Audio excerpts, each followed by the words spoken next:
সবিনয় আরজ করছি।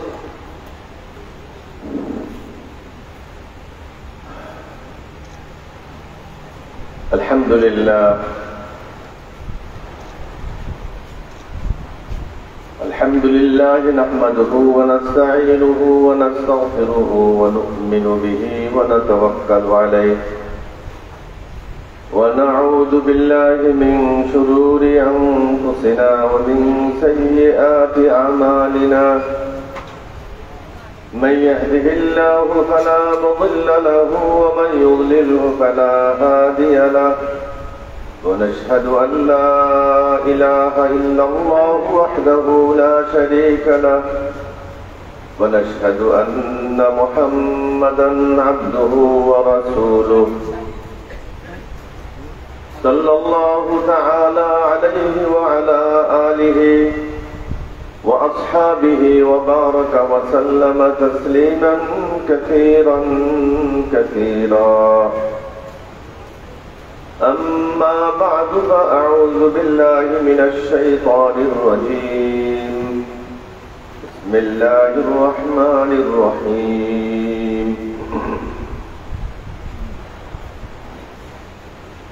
قل إن كنتم في ريب مما نزلنا على عبدنا فأتوا بسورة من مثله وادعوا شهداءكم من دون الله إن كنتم صادقين فإن لم تفعلوا ولن تفعلوا فاتقوا النار التي أعدت للكافرين.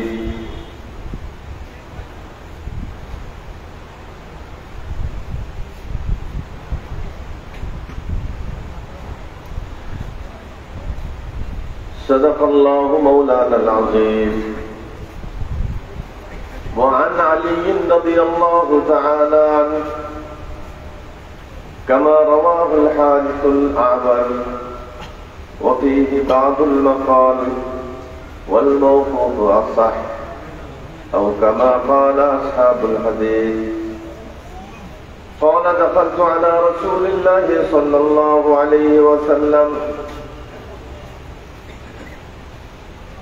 فأخبرته فقال أو قد فعلوا؟ قلت نعم. قلت ما المخرج منها يا رسول الله؟ قال كتاب الله. قال رسول الله صلى الله عليه وسلم إنها ستكون فتنة. قلت ما المخرج منها يا رسول الله؟ قال كتاب الله فيه نبأ ما قبلكم وخبر ما بعدكم وحكم ما بينكم والفصل ليس بالهدم من تركه من جبار قصمه الله ومن ابتغى الهدى في غيره أضله الله إلى آخر الحديث أو كما قال النبي صلى الله عليه وسلم.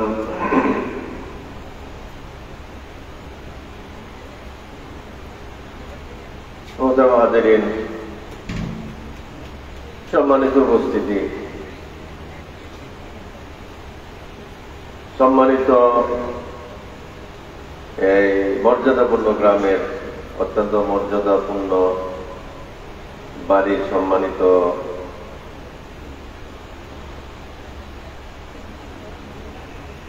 দিনী ভাইয়েরা, এলাকার দিনদার তৌহিদি জনতা,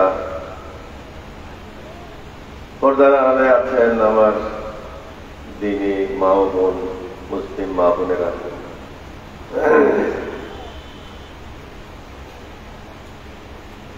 আমরা এই মাহফিলে হাজির হয়েছি বক্তা শ্রোতা উভয়ই আল্লাহর সন্তুষ্টির জন্য, আল্লাহর কথা শোনার জন্য, আল্লাহর বাণী শোনার জন্য, রাসূলের হাদিস শোনার জন্য, জীবন গড়ার জন্য।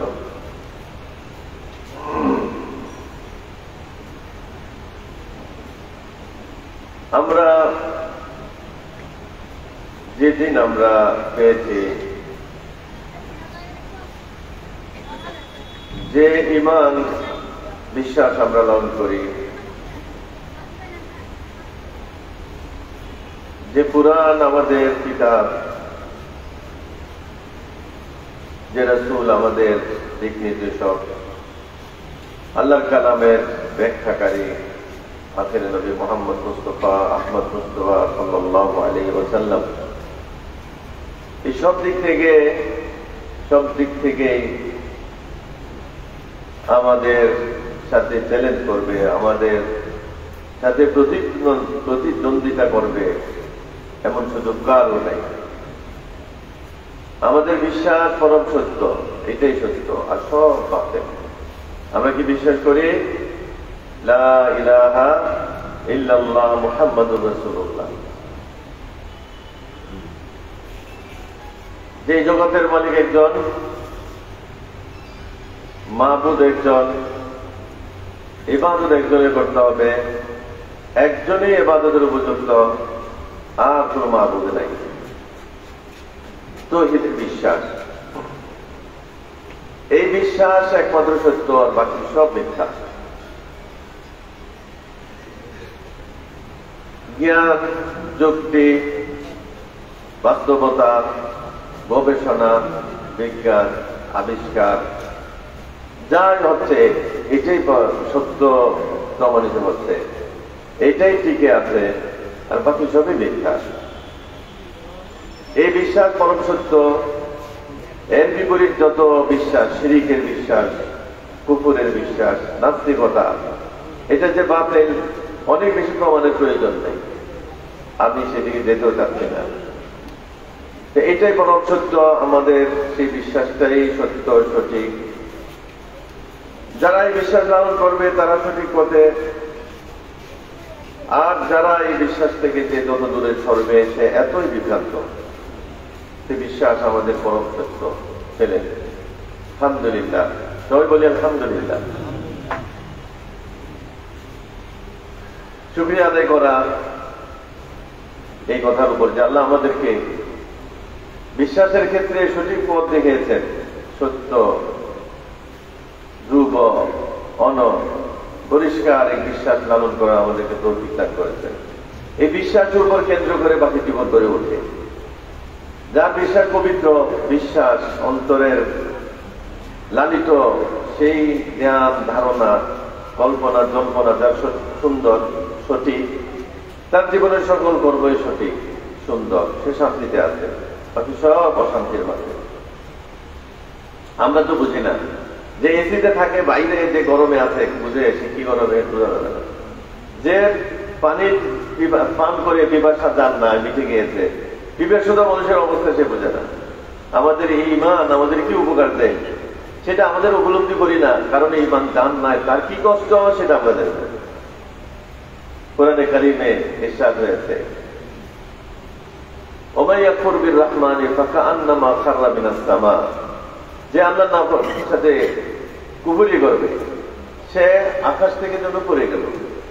অর্থাৎ তার কোনো মূল নাই, তার কোনো স্থির নাই, কোথায় যাবে সে তার কোনো ঠিকানা নাই, ভিত্তিহীন, বিচ্ছিন্ন। বাতাসে ভাষার জিনিস, যে জিনিস বাতাসে ভাসে এটা থাকে, কোথায় গিয়ে পড়ে, কোরআনে আয়াত সেটাও বর্ণিত আছে।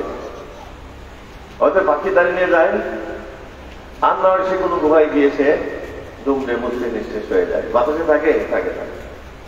যারা আল্লাহ মানে না, তাদের বিশ্বাসটা, এটার কোনো স্থিতিশীলতা নাই। সবকিছুর স্রষ্টা আল্লাহ, সব আল্লাহর উপর। যার বিশ্বাস আল্লাহর উপর, তার বিশ্বাস স্থির এবং তার জীবন স্থির, তার মানসিকতা স্থির, সে পরম প্রশান্তি লাভ করে। যার এই বিশ্বাস নাই সে দুশ্চিন্তার কোনো শেষ নেই। এলোমেলো কোথায় করে যাবে না যাবে তার ঠিক আছে। এটা ছোট ঘটনা বলে, আমার নানার বাড়ি মানুষে মামা আসছেন সন্দীপ, ফিরে আসার সময় নদীতে তুফান শুরু হয়ে গেল, নৌকায় যেতে হতো। সবাই শুরুতে লা ইলাহা ইল্লাল্লাহ, লা ইলাহা ইল্লাল্লাহ মুহাম্মাদুর রাসূলুল্লাহ কালমা পড়তে শুরু করলো।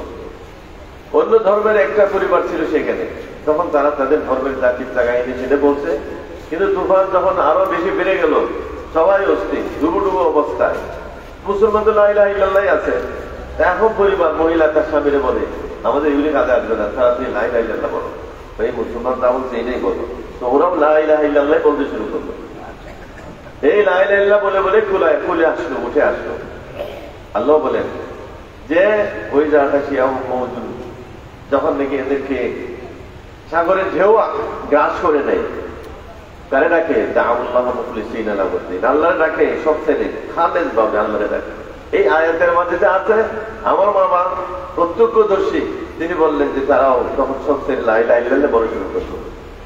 আবার আল্লাহ বলেন যখন তুলে তখন আবার আমারে ভুলে যায় তারা, এখন আবার তুলে আসে, কিন্তু ভুলেই তো যাবে, কি বলেন? কিন্তু একটা প্রশ্ন তার দিলে থাকবে না, এই সাগরে ডাকলাম, উদ্ধার হইলাম তার নামে, এখন উঠলাম, এখন পরিবারের সবাই বলে যে আরেকজনকে ডাকলাম, তো মনের মাঝে পেরেশানি থাকবে কি থাকবে না, কি বলেন? তা আমি কোন কুলে কার বিশ্বাস নিলাম? এর বিশ্বাস আমি সাগরে ছেড়ে আসলাম, সাগরের বিশ্বাস আমি কুলে ছেড়ে দিলাম, আমি কি বিশ্বাসী হইলাম? দুশ্চিন্তায় থাকবে কিনা? হ্যাঁ, আজীব অবস্থা এদের। কটুশ্বরী এক মাদ্রাসায় পড়াশোনা করে এক ছেলে, বড় হিন্দু ঘরের, সে মুসলমান হয়ে গেছে। যাই হোক, নাম বলছি না বেশি করে, সে কঠিন অবস্থায় আছে, বড় ব্যক্তি, মানে বড় ঘরের সন্তান, ছেড়ে আসছে। তো ও বললো যে শেষে তারা একটা কালিমা পড়ায়, সেই কালিমাটা লা ইলাহা ইল্লাল্লাহ মুহাম্মাদুর রাসূলুল্লাহর কালিমা। তার ভাষাটা ছিল একরকম, বাকি আমি জানতাম এই ঘটনা যে তারা শেষ মুহূর্তে এই একটা বাণী তারা তাদের মৃত্যুদেরকে পড়ায়, সেটা আমার জানাটা ছিল অন্যরকম, লা ইলাহা মুহাম্মাদুর রাসূলুল্লাহ, এটা পরে কানে কানে। আর ও বলছে যে আমাদেরকেও, আমরা সে একটা বাক্য বললো, সংস্কৃতি বাক্য, মৃত্যুর সময় তাদের যে ধর্মগুরু তারা আসে, এসে কানে কানে এই কথাটাই বলে যে লা ইলাহা ইল্লাল্লাহ মুহাম্মাদুর রাসূলুল্লাহ। কেন বলে? সারা জীবন তো গুনাহ, শেষ মুহূর্তে ঈমান নিয়ে গেলে হয়তো আল্লাহ তাদের কি করবে না জানি। তাহলে এটা ঘোষণা করো না কেন? ঘোষণা করলে এখন যে তাদের সুবিধা আছে এগুলো কি হয়ে যাবে? অসুবিধা হয়ে যাবে। এটা প্রসিদ্ধ কথা যে তারা শেষ পর্যন্ত কি আছে লা ইলাহা ইল্লাল্লাহ এটাই বলে, লা ইলাহা মুহাম্মাদুর রাসূলুল্লাহ। যাই হোক, কিন্তু সেই মুহূর্তের ঈমান গ্রহণযোগ্য হবে কি? অর্থাৎ সব ছেড়ে আসলো, দুশ্চিন্তার সময়, এমন সময় সে ডাকলো যখন গ্রহণযোগ্য হবে না, সবাই তো শেষ। আল্লাহ পাক আমাদেরকে তাওহীদের বিশ্বাস আমাদেরকে দিয়েছেন, ঈমান এই দান করেছেন, আল্লাহ কৃতজ্ঞতার শুকরিয়া আদায় করি। এই জন্য শুকরিয়া তো কতজন কতভাবে আদায় করে। একজন এইভাবে বলে তোকে আমানত সিনু মে হে হামারে আশা নিয়ে মিটানা নাম নিশান হামারা। আরেকজন বলে आदमियत का दई बागम मुसलमा कर दई ऐ खुदा कुर्बा शवम एहसा बर एहसा कर दई। আল্লাহ মানুষ বানাইলাম, ইসলাম দান করলাম, মুমিন হওয়ার তৌফিক দান করলাম, এহসানের উপর এহসান, অনুগ্রহের উপর এহসান, অনুগ্রহ। আল্লাহ তোমার কৃতজ্ঞতা জ্ঞাপন করি, তোমার জন্য আমি কুরবান যে আমাকে তুমি পরিপূর্ণ নিয়ামত দান করলাম। মানুষ এক নিয়ামত অর্ধেক, ঈমান আর সত্যপূর্ণ। আমার ছেলে একটা উদাহরণ দেন, ঈমান ছাড়া মানুষ অসম্পূর্ণ, ঈমান যদি হয় সঠিক ঈমান তখন মানুষ পূর্ণ। আমার সন্তান একটা জন্ম নিল, অনেক খুশি, বড় হওয়ার পরে তার মাথা ঠিক নাই, বেকুব পাগল, তাহলে আমার নিয়ামত পূর্ণ হইল না অসম্পূর্ণ হয়ে গেল? আমি এটা চাইনি, বুদ্ধিমান ছেলে সন্তান চেয়েছিলাম না। তো আল্লাহ তাআলা আমাদেরকে মানুষ হিসেবে জন্ম দিলেন, সব সৃষ্টির মধ্যে সেরা, ঠিক, কিন্তু ঈমান নাই, তাহলে দুনিয়া আখিরাত সব বরবাদ হয়েও তো শেষ। এই জন্য এটা পূর্ণ হবে কখন? যখন ঈমানের দৌলত দান করবেন, ইসলামের দৌলত দান করবেন, তাহলে আমি এখন পূর্ণ, দুনিয়া আখিরাতে আমি সফল। আমাদের এই বিশ্বাসের পর আমাদের রাসূলের কথা যদি আসে, এই বিশ্বাস আমরা কি বলি? লা ইলাহা ইল্লাল্লাহ মুহাম্মাদুর রাসূলুল্লাহ। আল্লাহ ছাড়া কোনো মাবুদ নাই, এক নম্বর বিশ্বাস হলো তাওহীদের বিশ্বাস। মুহাম্মাদুর রাসূলুল্লাহ সেটা দ্বিতীয় আমাদের বিশ্বাস। মুহাম্মদ মুস্তাফা সাল্লাল্লাহু আলাইহি ওয়াসাল্লাম তিনি আল্লাহর রাসূল, তিনি কে? আখিরের নবী, নবীদের নবী, নবীদের ইমাম, শেষ পয়গম্বর, আল্লাহর সবচেয়ে প্রিয়, সৃষ্টির সেরা।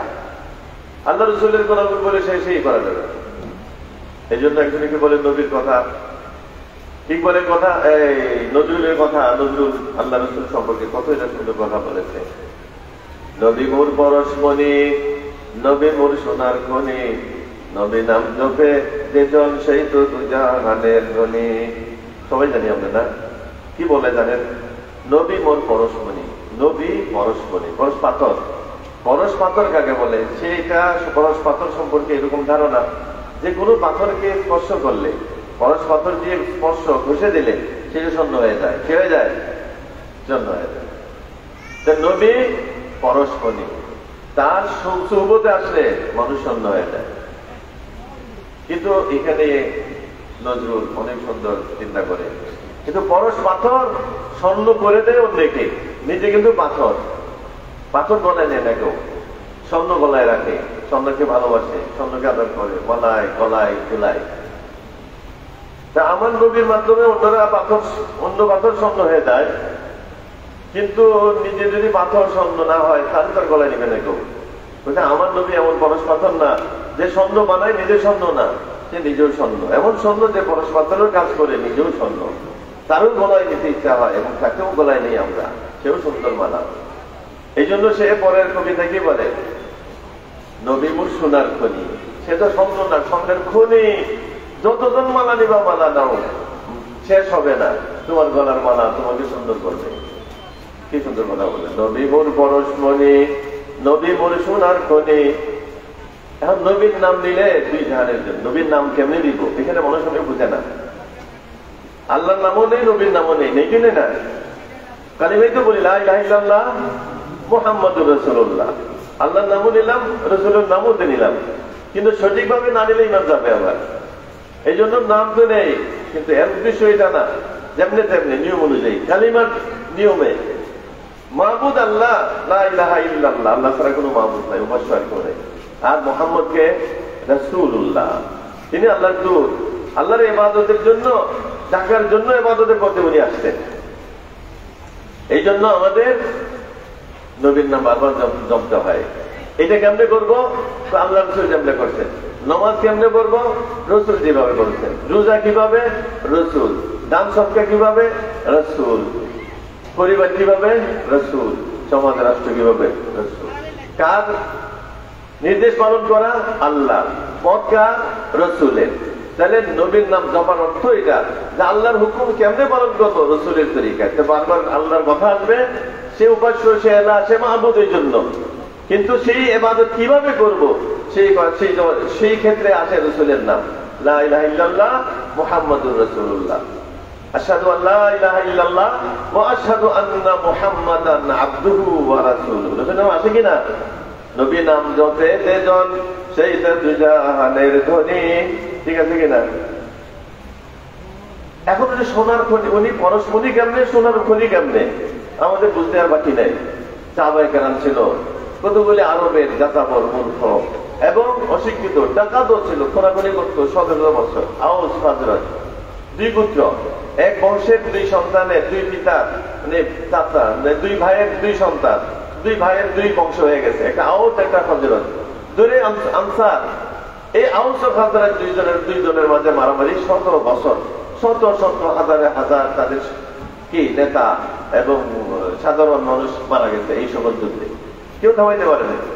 আল্লাহ রসুল আসলেন মদিনায়, আল্লাহ রসুলের দাওয়াত শুনলেন, শুনে তারা ঈমান আনলেন, ভাই ভাই হয়ে গেলেন। হ্যাঁ, কেমন ভাই ভাই হয়ে গেলেন? সুবহানাল্লাহ। এক ঘর থেকে হাতিয়ে দিত বাসের করে, সে দিত বাসের করে, বাসের করে, বাসের করে, বাসের করে, ওই আগের ঘরে ফিরে আসতো। একে অপরকে কিভাবে তারা স্মরণ করত সর্বক্ষেত্রে, উদাহরণ কি আছে? অথচ তারা একে অপরের খুন করত, এখন তারা অপরকে জান দিল। একবার নিত, এখন জান দেয়।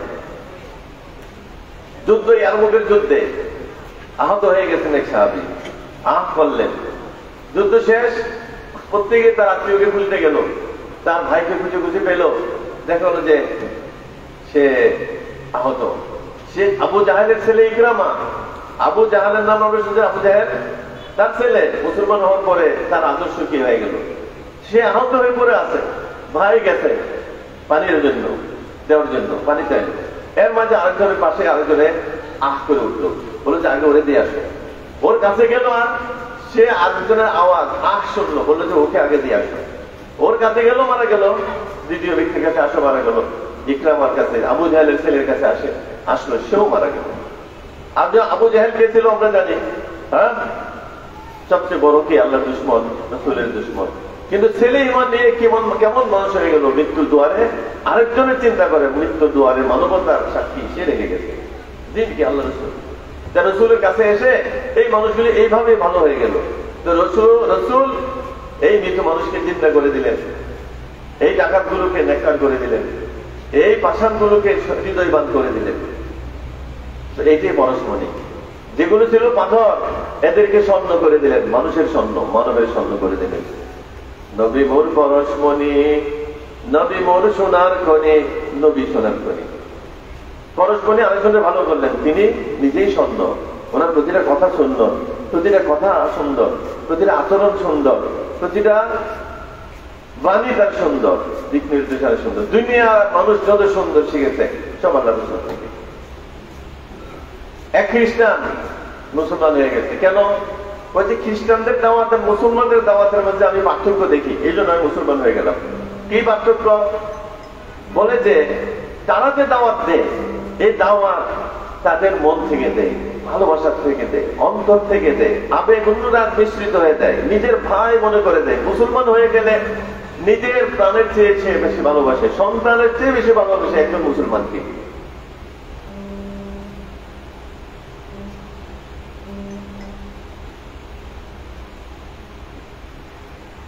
তাদের দাওয়াতের মাঝে আন্তরিকতায় পরিপূর্ণ, ভালোবাসায় পূর্ণ, অনুরাগ আবেগে পূর্ণ, নিজের চেয়ে সে আপন জানে বেশি।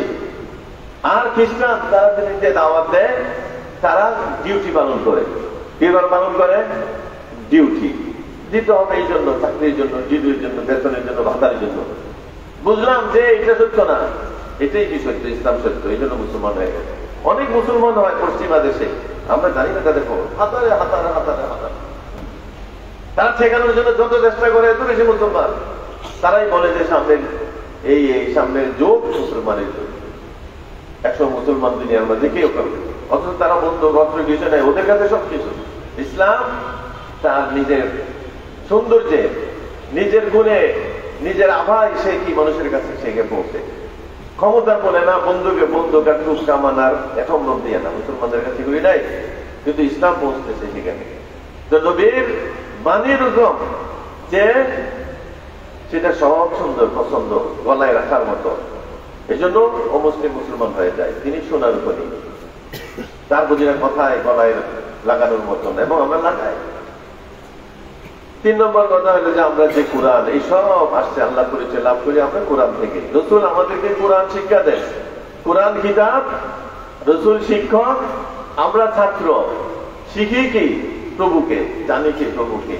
প্রভুকে জ্ঞান করা, জানা, তার পরিচয় লাভ করা, তার গুণ, তার দান জেনে ইমানকে লালন করে জীবন গড়া, এটাই আমাদের কোরআনের শিক্ষা। সেই কোরআন কি? সেটাও এমন কিতাব যে কিতাবের কোনো তুলনা নেই। আমাদের বিশ্বাসের তুলনা নাই, আল্লাহর তুলনা নাই, রসুলের তুলনা নাই। আমি একটা কথা বলি রসুলের কথার সাথে। আল্লাহ রসুল বলেন যে আনা সাইয়্যিদু বলতে আদম ওয়ালা ফাখরা, আমি আদমের সন্তানের মধ্যে সর্বশ্রেষ্ঠ, আল্লাহ আমাকে শ্রেষ্ঠত্ব দান করেছেন। এটা ফখর করে বলছি না। তারা এখন দুনিয়ার মধ্যে এমন কেউ আছে যে বলবে যে আমি শ্রেষ্ঠ, দাবি করার এই সাহস কারো আছে? কেউ দাবিও করেছে? এই ইতিহাসের মধ্যে নাই, আমরা জানি না কেউ দাবি করেছে আমি শ্রেষ্ঠ। আর এই দাবি সত্য হবে এটা কোনোদিন কারো পক্ষে সম্ভব না। যাকেই আনবেন তার দোষের, তার অপকর্মের শেষ নেই। কেউ এ দাবি করতে পারবে না আমি শ্রেষ্ঠ, নিষ্পাপ কেউ না। তার ভুল ভ্রান্তি, তার অন্যায়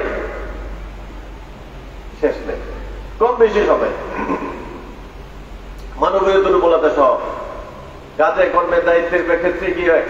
সীমালঙ্ঘন, দায়িত্ব পালনের ক্ষেত্রে অন্যায়, অবিচার, এটা কঠিন একটা বিষয়।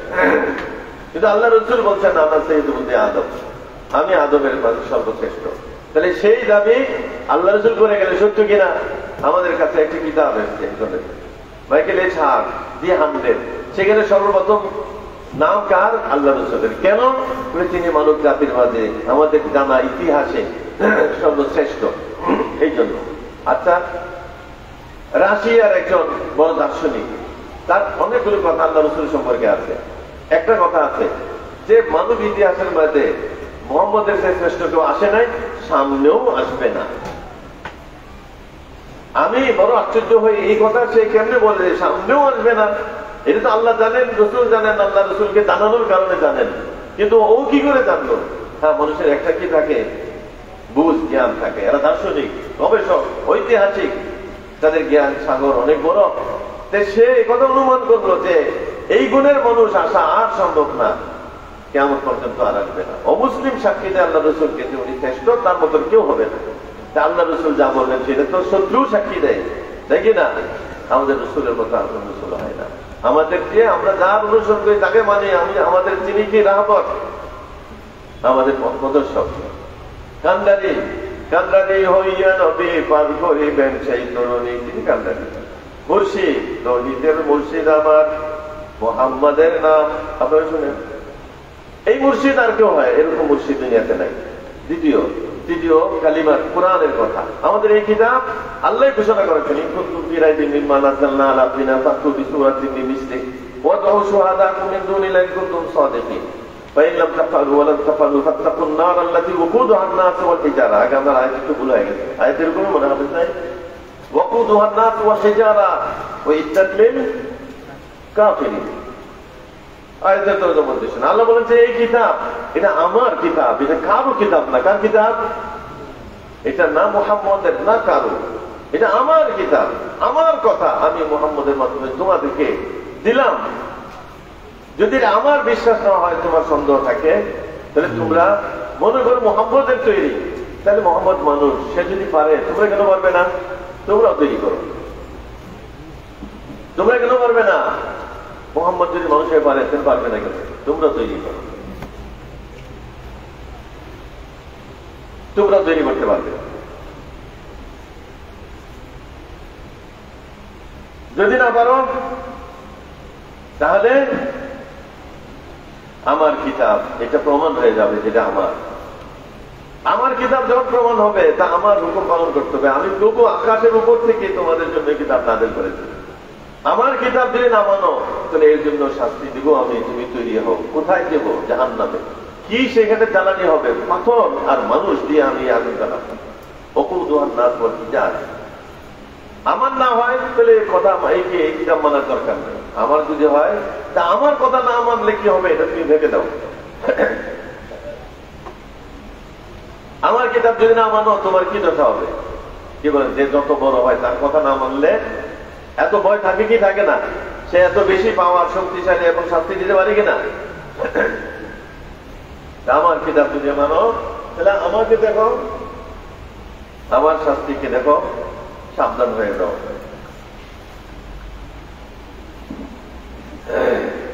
আল্লাহ চ্যালেঞ্জ করলেন, আমার কিতাব আমার না হয়তো তোমরা বানাও। এখানে একটা কথা বোঝার দরকার আমাদের, কঠিন মনে হবে না, সবাই বোঝার যে এটা আমার, এটা চ্যালেঞ্জ কি বলে। এই ধরনের কিতাব যদি মানুষের হয়, মানুষের মতো মানুষ পারে। এই পর্যন্ত এমন কোন কাজ যে মানুষ করে গেছে আরেকজন মানুষ করতে পারে না, এমন কোন উদাহরণ নেই। যে কোনো ক্ষেত্রে, শুধু কিতাব না। প্রথম যে প্লেন তৈরি করে গেছিল, এই প্লেনটা এখন নাই। এখন কি এসে খারাপ হয়ে গেছে না ভালো? বলেন তো দেখি, এখনো প্লেন বানাইতে পারে কিনা? আরো ভালো না? দিন দিন আরো না। মোবাইল কোম্পানি মোবাইল তৈরি করে গেছে। প্রথম যে মোবাইল ছিল, সেই মোবাইলের পরে আর মোবাইল তৈরি হয় নাই। খারাপ না ভালো? আরো ভালো পারে মানুষ, আরো আরো যে কোনো জিনিস সেই মানুষ যা করে দেয়। আল্লাহ রাখছেন এটা যে একজন আরো ভালো পারে, আরো ভালো পারে, আরো ভালো। তাহলে একজনের কাজ আরেকজন পারে, ভালো করে পারে না কেন? এটা যদি মানুষের হয়, তাহলে তোমরা ভালো না পারলে ওইরকম ভালো না, পারবে না কেন? কালাম, কিতাব, বই পত্র, কবিতার আবৃত্তি যা আছে দুনিয়াতে অনেক সুন্দর, কিন্তু তার চেয়ে সুন্দর হইতে পারে। এই জন্য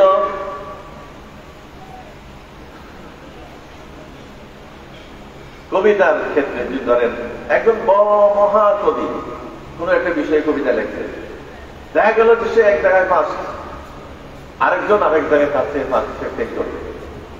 তার সব কবিতার মধ্যে সে ফার্স্ট, এরকম কোন কবিতা দুনিয়ার মধ্যে আছে না, কোনো এমন নাই।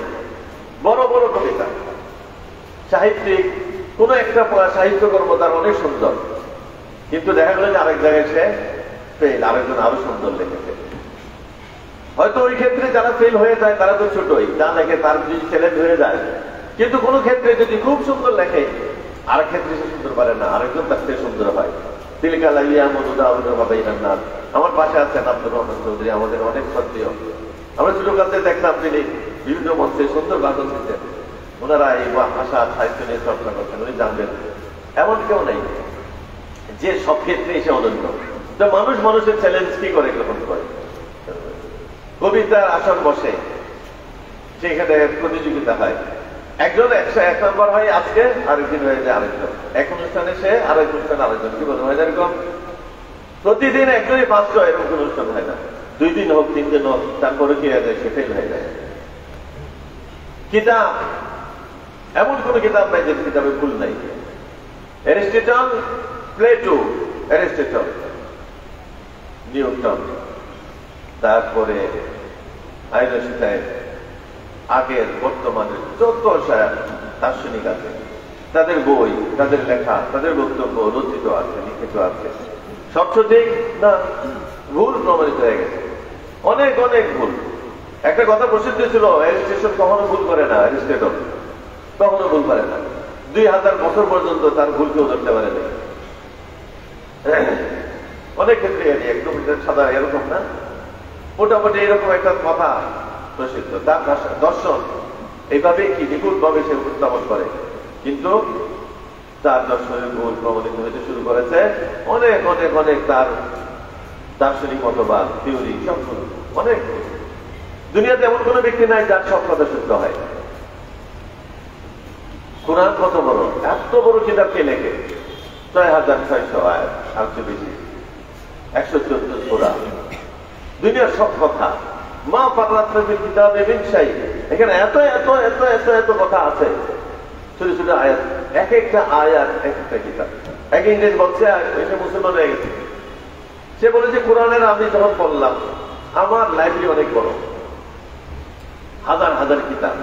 কিছু কিতাব আছে যে আমি একবারে বেশি পড়িয়েই নেই, পড়তে ইচ্ছা হয় না, কিন্তু একটা কিতাব যেটা আমার পড়া শেষ হয় না, আমি এখনো পড়ি, সেটা হলো কোরআন। সুবহানাল্লাহ। কারণ এটা পড়ার মজা বা এটার স্বাদ, এটার ভাব, এটার অর্থ, এটার গভীরতা, এর ব্যাখ্যা কিনে শেষ নাই, এতই নতুন নতুন মনে হয়। আর বলে যে এক একটা বাক্য বিশাল একটা সাবজেক্ট, একটা বই, বই না সাবজেক্ট, যার উপর অনেক বই লেখা যায়।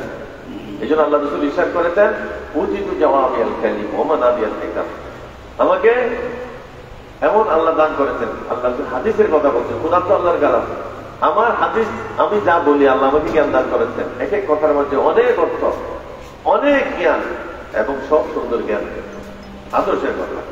আর আল্লাহর কালাম তো কালামই, এক একটা বাক্য এক একটা সাবজেক্ট, শত শত কিতাবের সমান তারা বলে। তো কোরআনে এত কথা, আল্লাহ বলেন যে আমার না হয়ে অন্যের হলে এখানে অনেক ভুল থাকতো, এটা একটা অমোঘ সত্য যে কোনো ব্যক্তি পর্যন্ত নির্ভুল কোনো কিতাব রচনা করতে পারে না, কোন ব্যক্তি নির্ভুল কোন সব বক্তব্য নির্ভুল দিয়েও যেতে পারে না।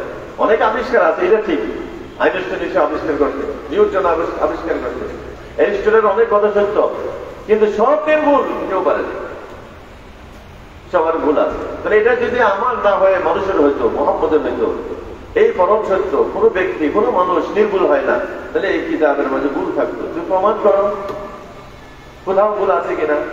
একটা সূরা বানাও, 10টা সূরা কোরআনের কথা আছে, কোরআনের মতো বানাও, আচ্ছা না পারো, 10টা সূরা নিয়ে আসো, তাও না পারো। একটা সূরা তৈরি করো না কোরআনের, একটা সূরা নির্ভুল বানাও কোরআনের মতো, তোমরা পারবে না। এটা প্রমাণ হবে, এটাই প্রমাণ যেটা আমার, অথবা এটা গ্রহণ করো, না শাস্তি গ্রহণ করার জন্য তৈরি হয়ে যাবে। তো কোরআন এমন এক বাণী যার প্রতিটা জুমলা, প্রতিটা বাক্য, প্রতিটা কথা চেনে, এখানে অসীম জ্ঞান এবং পরম সত্য, যেটা মানুষের পক্ষে বলা সম্ভব না। প্রমাণ এটা আল্লাহ রাসূল, আল্লাহ রাসূল, এই কথার কি প্রমাণ।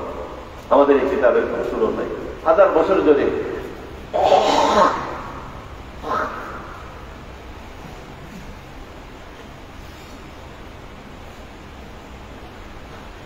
আল্লাহ চ্যালেঞ্জ করলেন। মক্কার কুরাইশদের বড় বড় সাহিত্যিক ছিল, পারো যদি কোরআনের মতো রচনা করো কিতাব, পারেনি। এরপরে এখন মুসলমানদের হাতে এমন আর ক্ষমতা নাই, ক্ষমতা সব মুসলমানদের হাতে। তারা যদি পারত কোরআনকে ভুল প্রমাণ করার জন্য, করতো কিনা বলেন তো দেখি? কারণ ইসলামের নামের জন্য মুসলমানদেরকে দমানোর জন্য, কোরআন থেকে বিচ্ছিন্ন করার জন্য, কোরআন নিশ্চিহ্ন করার জন্য কোন পরিকল্পনা তারা বাদ রেখেছে। যদি একটাই সহজ ছিল, আল্লাহ তা বললেন যে একটা ভুল যদি প্রমাণ করতে পারো, একটা সূরাতে কোনো ভুল দেখাইতে পারো, একটা আয়াত ভুল প্রমাণ করতে পারো, আর কিছু লাগবে না, মেনে যাবো আমরা সবাই, যেটা আল্লাহ কালাম না, ইসলাম সত্য না, আমরা ছেড়ে দেবো। তাহলে তোমরা এই চ্যালেঞ্জটা গ্রহণ করো। যদি পারত তারা, ওখানে সাহিত্যিক নাই, আরবি চর্চা করে না, কি বাঙালি ইংরেজি পারে না, ইংরেজির বাংলা শিখে না, আছে না নাই? তাহলে ওরা আরবি ভাষা চর্চা করে, হাজার হাজার কিতাব গবেষণা করে। তারা কেন পারলো না? পারলে কেন গোপন রাখবে? গোপন রাখলে কি মনে হয় এরা যদি পারতো তৈরি করতো না? গোপন রাখতো না? ঘরে ঘরে লিফলেট আসতো আমাদের কাছে, এই তোমাদের কোরআন এই কথাটা ভুল, লিফলেট আমাদের ঘরে আসতো কিনা? আমাদের বাচ্চাদের কাছে, মাদের কাছে, বোনদের কাছে ঘরে ঘরে যেত আমাদেরকে বোঝানোর জন্য যে কিতাব সত্য না, ছেড়ে দাও না। করতো এটা, বিশ্বাস হয় কি আপনাদের? করতো কিনা? করতো। কিন্তু আসতে কোনো চ্যালেঞ্জ গ্রহণ করছে এই পর্যন্ত, কেমন পর্যন্ত আল্লাহ বলে দিচ্ছেন তোমরা যদি এখনো না পারো, ওয়ালান তাফআলু ফাইল্লাম তাফআলু ওয়ালান তাফআলু, কখনো পারবে না, এখনো পারে নাই, কেমন পর্যন্ত পারবে না। এটা আমাদের কিতাব, এটা আমাদেরকে কিতাব, আমাদের বিশ্বাস তৌহিদ, এটাই পরম সত্য, আমাদের রাসূল সর্বশ্রেষ্ঠ, আমাদের কিতাব অদ্বিতীয়, চ্যালেঞ্জ পরম সত্য, যার সামনে কেউ টিকবে না। ঠিক আছে? আমাদের এই দৌলত হেফাজত করা দরকার, রক্ষা করা দরকার, শিখা দরকার, শিখানো দরকার। এই প্রতিষ্ঠান কোরআন শিখে শিখায়, কিন্তু আমাদের মান আরো ভালো, পড়াশোনা সব দিকে আরো উন্নত, কিন্তু এইটার পিছনে যে বিশাল সহযোগিতা দরকার রাষ্ট্রীয় পর্যায়ে, সেটা নাই। এখন নেও না আমরা রাষ্ট্রীয় পর্যায়ে সহযোগিতা, কারণ এখন নেই না যে আমাদেরকে বিকৃত করতে চাই, এমন বই পড়াইতে চাই আমাদের সন্তানদেরকে, যেখানে আছে কিনা ইমানের কথা নেই, কুফরির কথা আছে।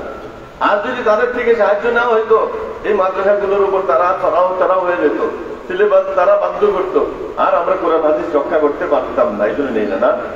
ফলে আমাদের মাদ্রাসাগুলি চলা কঠিন, অথচ এর পড়াশোনার পিছনে অনেক খরচ দরকার, বিশাল আয়োজন দরকার, গবেষণার দরকার, বছরকে বছর দাওয়ার পরে আরো 20, 30, 40 বছর পড়াশোনা দরকার কোরআন বোঝার জন্য। কিন্তু সেই ব্যবস্থা আমাদের এখানে নাই। আপনারা হয়তো অনেকে যারা আমাদের এখানে শ্রোতা, এখানে মাশাআল্লাহ অনেক জ্ঞানী গুণী শিক্ষিত মানুষ, অধিক আমাদের আলোচনার মধ্যে বাচ্চারা থাকে, ছাত্ররা থাকে, এখানে কিছু মানুষ কম হইলো, কিন্তু এগুলো মাখন এবং যোগ্যতা সম্পন্ন মানুষ। এই জন্য আমি কথাগুলি বললাম যে আমাদের এই মাদ্রাসাগুলির প্রতি আপনাদের হাত আরো প্রসারিত হওয়া চাই, যেন আরো বড় পরিকল্পনা নিয়ে দীর্ঘমেয়াদী গবেষণাগার করা যায়।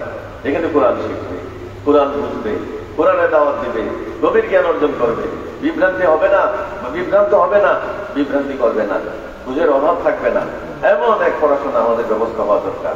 যা আছে আলহামদুলিল্লাহ, আরো দরকার। কিন্তু দুর্বলতা কোথায়? আমরা অনেক কিছুই জানি, আমরা সবাই আসলে কোরআনকে গভীরভাবে মর্ম উপলব্ধি সবাই পারি না, সবার জন্য জরুরি না, কখনো অধিক হওয়া দরকার। এবং যারা আছে মাদ্রাসায় আমরা কবি কোরআন চর্চা করি, আমরা মাদ্রাসায় যারা আছে তারা বুঝি, আমাদের আরো জ্ঞান দরকার, কিন্তু আমাদের শিক্ষা থেকে দুর্বলতা। এই জন্য একজনের কবির ফরিয়াদ, আমি একটা ফার্সি কবিতা, উর্দু কবিতা আছে, অনেকে বলবেন বুঝবেন, আমি অনুবাদ করবো না, আমি শুধু বলে চলে দেবো, দুঃখটা প্রকাশ করব, শুনলে আপনারা বুঝবেন। এই জন্য কোরআনের ক্ষেত্রে আছে যে আমরা আস্তে আস্তে কোরআন থেকে দূরে সরে কোরআনকে আমরা তাবিজের কিতাব, জানপুরের কিতাব, দোয়ার কিতাব করে দিচ্ছি। নিশ্চয়ই এখানে দোয়া ইত্যাদি আছে, কিন্তু মুদ্র ছিল আল্লাহর বাণী বুঝে সেটা লালন করা জীবনে, ব্যক্তি, পরিবার, সমাজ, রাষ্ট্র, সকল ক্ষেত্রে যেখানে আমাদের শান্তি আসতো সেই কোরআনকে অনুসরণের মাধ্যমে আল্লাহর রহমত নাযিল হতো। কিন্তু আমরা অল্প ক্ষেত্রে কোরআন ব্যবহার করি, অনেক ক্ষেত্রেই না। আমাদের ঘরে পর্দা নাই, কোরআনের পর্দার কথা বলে নাই। আমাদের লেনদেন স্বচ্ছ না, কোরআনকে বলছে এই সমস্ত লেনদেন করতে না স্বচ্ছ, আমাদের বেশ কম করে ফেলি আমরা। কত কোরআন গুলো ওয়াইলুল মুতাফফিফিন, বেপরদা যেও না, ওয়ালা তাবাররুজাল জাহিলিয়াতিল উলা, বেশ কম হয়ে গেছে কোরআনের দাবি, কিন্তু আসলে আমলে নেই। আমল যারা আমাদের শত্রু তার মাথায় চলছে, পরিবেশ, সমাজ, সংস্কৃতি, অন্যদের, কোরআনের না।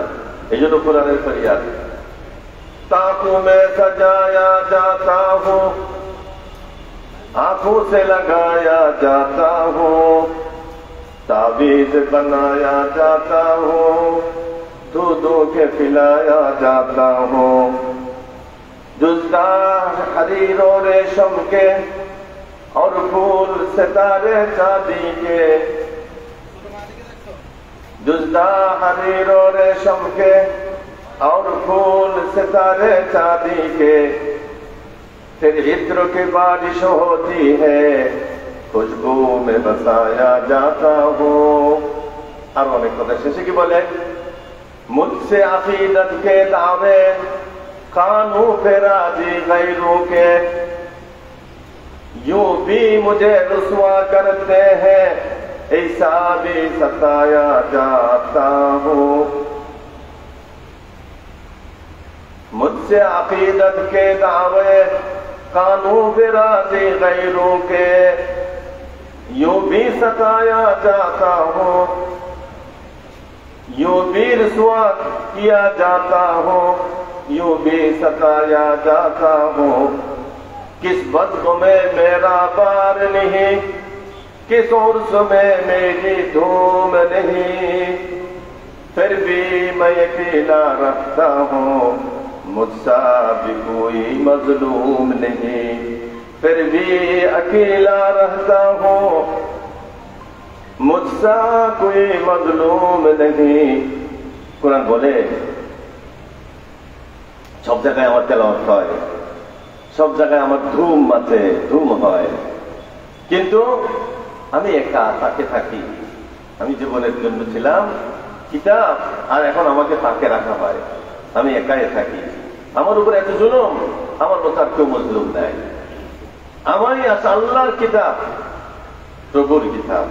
আসছিলাম জীবনে রচিত হওয়ার জন্য, জীবনে ফোটার জন্য, আমলে প্রকাশিত হওয়ার জন্য। কোরআনের আমল হবে পুরুষের গায়ে, মার গায়ে, পর্দার সাথে, আচরণে, কাজে, কর্মে, লেনদেনে। কিন্তু ওখানে আমি নাই। আমি কোথায়? তাকের মাঝে সুন্দর করে আতর দিয়ে মাখিয়ে রাখা হয়েছে। আমি তো এর জন্য আসি নাই। আমার উপর জুলুম অত্যাচার হচ্ছে, আমার মতো আপন মজলুম হয়। সত্যি কথা, কোরআন যে মহান রব্বুল আলামিন, যে ঐশী গ্রন্থ, যে মর্যাদার, যে মানের, যে সত্য পথ দেখায়, মানুষের কল্যাণের পরম রাস্তা দেখায়, সেই কোরআনের থেকে আমরা এত দূরে। তো কোরআন বলে যে আমার চেয়ে আর কেউ মজলুম না, আমার উপরে এত জুলুম দুনিয়াতে কোনো বস্তুর উপর এত জুলুম হয় না। কোরআনের ফরিয়াদ। আল্লাহ পাক আমাদেরকে এই কথাগুলো বোঝা আলেমদের বিষয় প্রয়োজন। আমাদেরকে কোরআনের এই ফরিয়াদ বোঝা, এগুলো হচ্ছে আল্লাহর কথা, রসুলের কথা। আল্লাহ রসুল বলেন, ওয়াকালা রাসূলু ইয়া রাব্বি, আল্লাহ বলবেন, রসুল আল্লাহকে বলবেন, হে আল্লাহ, আমি তো আপনার কোরআন প্রচার করে গেছি, জীবন দিয়ে গেছি, আমার সাহাবারও জীবন দিয়ে গেছে, জীবন দিয়ে, শহীদ হয়ে, রক্ত দিয়ে, জান দিয়ে, মাল দিয়ে আমি তাদের কাছে পৌঁছে গেছি। তারা এটাকে বর্জন করেছে, আমি নির্দোষ। আল্লাহ বিচার আপনি করবেন। فقال الرسول يا رب إن قومي اتخذوا هذا القرآن مهجورا, আল্লাহ আমার কওম, পরবর্তী উম্মত এই কোরআন ছেড়ে দিয়েছে, আমি কিন্তু পৌঁছে আছি। আল্লাহ রসুল বেঁচে যাবেন, আমরা ধরা করে দেব। আল্লাহ পাক আমাদেরকে এই কোরআনের পিছনে মেহনত করে আমলে আনার তৌফিক দান করুন। আল্লাহ আমাদেরকে সাহায্য করুন। ওয়া আখিরু দাওয়ানা আলহামদুলিল্লাহি রাব্বিল আলামিন ওয়া সাল্লাল্লাহু তাআলা আলা খাইরি খালকি সাইয়্যিদিনা ওয়া মাওলানা মুহাম্মদ ওয়া আলা আলিহি ওয়া আসহাবিহি আজমাইন। আলহামদুলিল্লাহি রাব্বিল আলামিন।